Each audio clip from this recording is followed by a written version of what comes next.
Alguém me chama, ei, ô pastor. Aí eu olho, não reconheci. A mulher de assim, ela tava assim, pastor.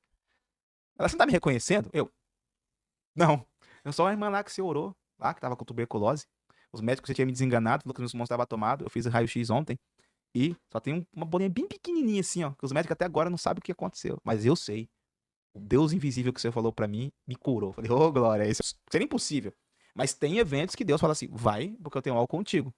Tanto que daqui a pouco nós vamos falar de um evento muito especial. E eu lembro até a palavra do Kenneth Hagin, ele fala da unção coletiva. Eu entendo isso nos eventos, em alguns congressos que eu já fui, que o ministro já carrega uma unção, existe uma unção dele, mas só que no próprio ambiente é algo a mais, porque não é só a unção dele. Kenneth Hagin fala que a unção individual é uma, um coletivo era maior. Uhum. E eu vi isso nos eventos, porque junta a unção do ministro, a unção de outro, a fome de outro, aí vai gerando tipo uma nuvem, vamos dizer, uma glória, e você tiver com o coração aberto, com fome nesse lugar, você é tocado de uma forma especial.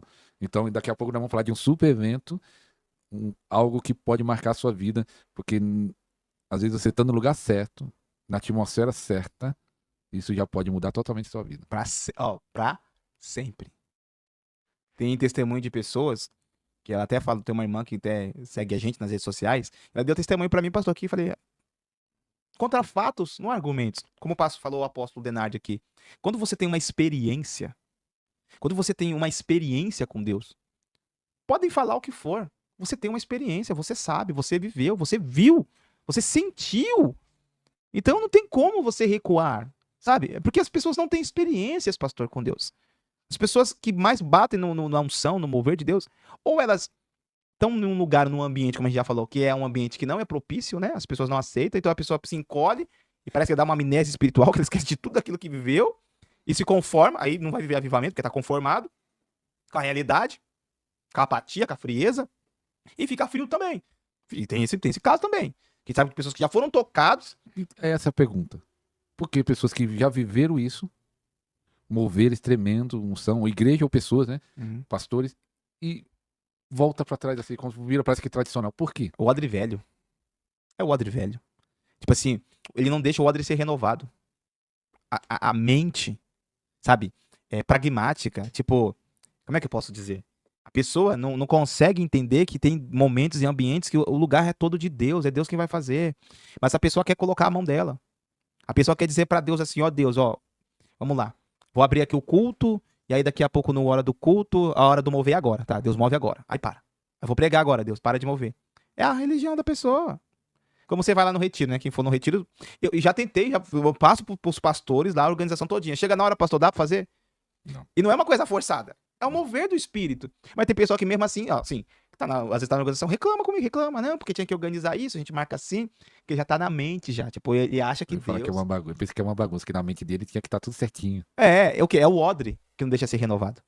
É o odre. Irmãos, vou dizer uma coisa. Deus, ele nunca vai dizer pra você como ele vai operar o milagre. Ele só vai operar. Agora, como vai vir, da onde vai vir, de que forma, você nunca vai saber. Nunca. Porque é um milagre. Agora veio uma palavra. Eu lembrando como pastor local, e a igreja estava tendo mover de Deus, e às vezes começava o culto às 6 horas, vamos dizer, 8 horas ainda estava tendo mover. Então vamos deixar. Mas só que muita gente criticava isso, porque não tinha hora para acabar o culto.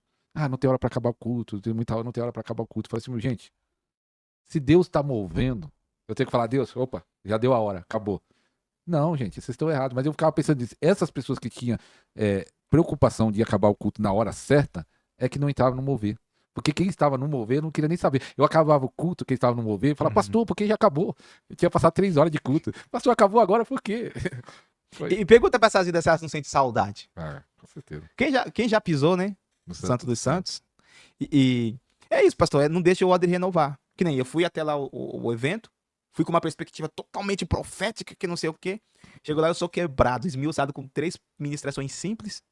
Simples, me arrebentou, porque o que faz a diferença, irmão, não é o tanto que você conhece, é o poder que você carrega. O que cura uma pessoa de depressão é o conhecimento que você tem. É o poder que é liberado sobre o coração dela e traz luz pra dentro dela e acabou, irmão. O que cura o enfermo, o câncer, não é meu conhecimento, é o poder de Deus. E esse poder é onde nós deveríamos apoiar a nossa fé, né, pastor? Que tá lá em 1 Coríntios capítulo 2, versículo 4. Quando eu fui ter convosco, não fui com palavras persuasivas de sabedoria humana, mas de demonstração de espírito e de poder. Mas o propósito dessa texto é aqui, para que a vossa fé não se apoiasse em sabedoria de homens, mas no poder de Deus. A nossa fé não se apoie em sabedoria de homens, mas no poder de Deus. E ele tá falando isso pra quê? Pra uma igreja de Corinto, que era grega. E tinha a base da Grécia, da cultura, da influência, né, da filosofia, da sociologia, da medicina. Não tô falando que é errado medicina, não, mas entenda o que Paulo tá dizendo pra eles. Se é pra acreditar mesmo, se é pra colocar a vida, é no poder de Deus. Agora veio uma palavra, né? Será que tem muita gente que tem muitas igrejas muito bonitas, muitos pastores muito sábios? Será que a fé de muitas pessoas estão na sabedoria dos homens? Com certeza, quando acontece uma coisa, o que eles fazem primeiro? Eles não vão orar, não. Orar é a última instância para eles. Entendeu? Conheço pessoas, tô com diagnóstico assim, pastor. Você já orou? Não. Ué. Peraí, Deus pra você é um. Eu falo, irmão, desculpa, mas Deus pra você é o último. Você não ora primeiro. Você tem que orar primeiro, irmão. Tudo na sua vida você tem que orar primeiro. Depois, você corre atrás das coisas naturais. Primeiro, sobrenatural. Quantas vezes, pastor, meu filho ficou doente? Eu fui orar. Falei, e aí, Senhor? Ora. Cura. Às vezes Deus fala, leva pro médico. Leva pro médico, Deus usa dos médicos que cura. Aconteceu um caso comigo, acho que eu já contei pro Senhor. Mas eu quero lembrar uma palavra aqui. Lembra pra mim do Sanrim, que vai fazer questão disso aqui. Ó, o Sanrim, presta atenção. O Sanrim, irmão do Benihim, ele foi pregar numa igreja. E ele falou que foi difícil demais. Nossa, o povo não adorava. Ih, não pregou, e não aconteceu nada. Aí ele foi pregar em uma conferência. Olha só, uma conferência. Quando ele pregou, o fogo caiu, pessoa e tal. Aí ele foi perguntar pra Deus. Falou, Deus, por que na igreja lá, bonitona, não aconteceu nada e na conferência aconteceu? Sabe o que Deus falou pra ele, pastor? Sabe? Que as pessoas não se conheciam na conferência. Por elas não se conhecer, elas não ficam apontando defeito um do outro, não. E dava realmente para elas estavam adorando a Deus. Porque estavam focadas em Deus. Na igreja lá, todo mundo se conhecia, todo mundo ficava o quê? Apontando isso, aquilo, o outro. O Espírito Santo não vem. Não vem. Não vem. Você fez eu lembrar de uma história. Tem um livro que eu vou indicar para você chamado A Recompensa da Honra. É muito top. Esse livro é algo que você deve ler e reler. E o John, acho que o primeiro nome dele é John. John Beaver. Aí ele fala que chamou o T.L. Osborne, pastor de milagres. Aí ele tinha uma agenda, ele levou ele pro presídio de manhã para pregar o TL, e aí disse que foi uma explosão no presídio. Os prédios, deu milagre, foi algo tremendo. E aí à noite ele ia pregar na igreja dele. Falou, opa, se no presídio, a maioria nem crente era, foi essa explosão, imagina na igreja. À noite vai ter uma explosão, então, muito maior. Ele disse que ficou naquela expectativa, vai ser algo tremendo. À noite, sabe o que aconteceu? Nada. E aí ele questionou, mas por que Deus? Aí ele fala da honra. Lá no presídio, receberam o T.L. Osborne com honra, no sentido de saber que ele é um homem de Deus lá. Lá na igreja é mais um pregador, mais um pastor. Então, até você honrar o profeta, o homem de Deus, a mulher de Deus, às vezes interfere em muitas coisas. Eu até tive uma experiência com isso em Minas, né? Eu até falo, foi uma das... Até hoje, nas ministrações que eu vi sentir mais poder de Deus, assim, impacto, foi lá. Quando eu cheguei lá no sul de Minas, numa igreja, que não foi a igreja que me convidou, foi uma igreja que me levaram pra pregar. O apóstolo, na hora que me viu, começou a pular, me abraçou e falou, o profeta veio na minha igreja. O profeta veio visitar a gente. Eu fiquei todo constrangido com aquele nível de carinho, assim, sabe? Que não é comum, ainda mais no Brasil, né? Varão, pastor, tinha o quê? Um violão e uma bateria. E Deus desceu naquele lugar, irmão. O culto era pra terminar 9h30, foi terminar quase meia-noite. O povo não conseguia sair do lugar de tanta unção. O povo ficou grudado mesmo no poder de Deus ali. Foi algo muito forte mesmo, muito assim, sabe? De um nível de unção, pastor. Muito forte, muito forte. E aí eu entendi ali, falei, olha só. Só que eu já tinha lido ali, falei assim, a honra. A honra. Né? E eu queria comer uma pizza. No final, ele falou, ô pastor, eu comprei 2 pizzas pro senhor. O sabor que eu queria. Eu falei, ô glória. Ou seja, Deus, ele é fiel. Então, eu tive essa experiência dessa questão de cura. Uma vez no começo lá atrás, eu orava, isso me falava muito o que ia acontecer no culto. Muito, muito. Quando eu ia visitar casas, Deus me falava tudo o que ia acontecer. E uma vez eu lembro que eu fui orar numa casa, fazer um culto num lar, e o senhor falou, ó, tem alguém lá com problema nos pulmões, eu vou curar. Quando eu chego na casa, a dona da casa lá, a senhora parecendo que tá com um gato dentro dela, lá chiando. E eu falei pra ela, Deus me falou da senhora, ele vai te curar. Aí na hora que eu orei por ela, pastor, eu coloquei a mão na cabeça dela, ela foi curada na hora, o fogo caiu, pum, na hora, pum, curou. Na hora, pastor. Cara, aquilo, eu fiquei empolgado. Eu falei, meu Deus, ô glória! Ô glória! E meu filho tava com bronquite também. Meu filho tinha 2 anos naquela época. Aí eu pensei, pô, vou chegar em casa, eu vou orar, Deus vai curar também. Eu orei pelo meu filho, não aconteceu nada, pastor. Aí eu orei de novo, não aconteceu nada. Aí passou mais um dia, ele começou a ter febre. Eu falei, meu Deus. Aí você falou comigo, leva no médico. Eu falei, não é possível, leva no médico. Aí eu levei ele no médico. O médico passou os remédios pra ele. O senhor não tinha nem dinheiro pra comprar o remédio, hein? O senhor fez um meio sobrenatural, pastor, pra eu comprar o remédio. No caminho, eu indo pra comprar o remédio sem dinheiro, um irmão que não era irmão parou e falou, irmão, eu tô indo pra igreja, sério, Deus colocou no meu coração pra eu vir pra esse caminho. Ele olhou pra mim, você tá precisando de algo? Ó, Deus trabalha às vezes assim. Você tá precisando de algo? Eu tô, irmão. Preciso comprar um remédio pro meu filho, tal. Ele, topa o seu dinheiro. Aí fui e comprei o remédio. Deus, meu filho tomou os remédios, tá aí hoje, tá aí, tem quase 15 anos. Deus curou através dos remédios. Depois de tudo isso, eu entrei em colapso. Falei, não é possível. É possível. Questionando, Deus usou eu pra curar praticamente o mesmo problema. E o que Deus falou? Por quê? O poder é meu. Quem cura sou eu, não é você. Pra não ficar orgulhoso. Eu uso você, mas a cura é minha, a glória é minha. Aí ali eu aprendi que Deus cura. É claro, ele quer curar todo mundo, tá? Ele quer curar todo mundo, mas o meio pelo qual ele vai fazer, a gente não sabe. Eu oro pra Deus curar 100%, todo mundo, automaticamente, instantaneamente. Mas às vezes ele cura progressivamente, irmão. Ah, não é, pastor, você é ministro de cura. Às vezes a cura é progressiva, você vai buscando, Deus vai te curando, vai te libertando. Às vezes é instantânea. Às vezes ele pode usar um médico. E a cura é algo divino. Porque a regeneração celular é algo divino. Isso é cura, tá? A regeneração celular é algo divino. Então, a gente coloca Deus na caixinha, mas ali eu entendi que era por causa do orgulho, né? E a partir dali, pastor, Deus nos deu realmente, que nem, tem os dons de curar. Tem pessoas que nem o... Eu creio que você vai trazer aqui, não sei se você já trouxe, o Davi Feijoli. Estamos conversando. É que é difícil encontrar um parado, ele vive viajando pra lá e pra evangelista, né? Evangelista é assim. E ele tem o quê? Muita testemunha na área do quê? De cura o quê? De ossos, né? Nossa. Coluna é... O que é o nosso? Respiração, pastor. Problema no pulmão. O que eu orei de pessoas na pandemia, que foi curado na hora, eu perdi a conta. Eu nem gravei. Falei, se eu falo, as pessoas acham que é mentira, mas é verdade. Já fui orar pro pessoal que tava morta na UTI, morta, problema no pulmão. Na hora que a gente orou, a pessoa contou o testemunho. Ela falou assim, eu estava num local escuro, frio e gelado. Quando você entrou, eu ouvi a tua voz entrando, e quando você falou o meu nome, é como se uma luz entrasse naquela escuridão, e eu olhasse pra luz e eu vi. Na hora que eu abri o olho, eu vi o Senhor. Eu tava morto. E tava mesmo, ele tava...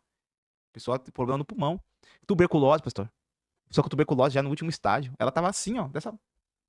E na semana o Senhor mostrava pra mim que ia orar por alguém que tinha umas costas. Deus só mostrava umas costas pra mim. Palavra de conhecimento na semana. Só costa. Vi as costas da pessoa assim. Até no ônibus eu vi as costas. Falei, que estranho. Aí um pastor, eu tô subindo na rua, o pastor fala comigo, um pastor amigo meu falou assim, ô pastor, vamos orar numa irmã ali que ela tá com uma enfermidade? Vamos orar por ela? Tá, vamos. Quando eu chego na casa dela, ela tá bem magrinha, né? Debilitada. Ela tá com um lencinho assim, né? Não, eu não vou falar o lencinho do nome da igreja. Aí eu falei assim, irmã, pode jogar esse lencinho fora. Então Deus não use, mas Deus não faz isso não. E na hora que ela virou as costas, eu lembrei, pastor, igualzinho as costas que Deus me mostrou, igualzinho. Falei, irmã, você crê que Deus te cura? Ela, eu creio. Falei assim, posso impor as mãos sobre as tuas costas? Ela, pode. Falei, vira aqui, vem aqui. Aí eu peguei o óleo assim, coloquei a mão, pastor, que eu coloquei a mão, ela falou, tô curada. Eu senti um fogo aqui queimado por dentro de mim, eu tô curada. Passou um mês, tô descendo uma outra rua, alguém me chama, ei, ô pastor. Aí eu olho, não reconheci. A mulher de assim, ela tava assim, pastor. Ela, você não tá me reconhecendo? Não. Eu sou a irmã lá que você orou, lá que tava com tuberculose. Os médicos já tinham me desenganado, falou que os meus pulmões estavam tomados. Eu fiz raio-x ontem e só tem uma bolinha bem pequenininha assim, ó. Que os médicos até agora não sabem o que aconteceu. Mas eu sei. O Deus invisível que você falou pra mim me curou. Falei, ô glória, esse é o Deus invisível mesmo. Por que você acha que recebeu a assunção no pulmão? Teve algum fato de alguém transferência ou você pediu alguma cura nessa área? Você se lembra? Eu acho que tá dentro do meu chamado, dentro do meu propósito. Essa área de autoridade. Que é curar pulmão. Essa área de autoridade. Que é impressionante. A gente pega criança. Você precisa ver, pastor. Criança, quando vem perto de mim, já tá todo escarrento, assim. Ela começa a orar e já começa a curar. Se tiver doente aí no pulmão, ou conhece alguém aí com problema, pneumonia, assiste esse podcast. Assista, manda pra ele, escreve aí, ore por mim. Muita gente, muita gente. E eu acredito que foi essa obediência, sabe? Essa experiência que eu tive com Deus, dessa cura, que foi a primeira que eu me lembro, de bronquite. Eu creio, pastor, que foi ali, tipo, essa... Foi ativada ali. Esse confronto, tipo, quem cura sou eu. Eu aceitar, etc. Não, eu aceitei, falei, tudo bem, senhor. Porque eu continuei orando por cura. Continuei orando por essas áreas, né? E sim, Deus usa pra gente curar, né? Outras coisas também, mas assim, que eu vejo que eu tenho uma autoridade muito forte mesmo, é a área do pulmão. E agora também, né, problemas uterinos. É uma área que eu vejo assim que a gente tem uma fluência muito grande de pessoas que têm policisto, aquela outra, aquela descamação, né? Tem aquele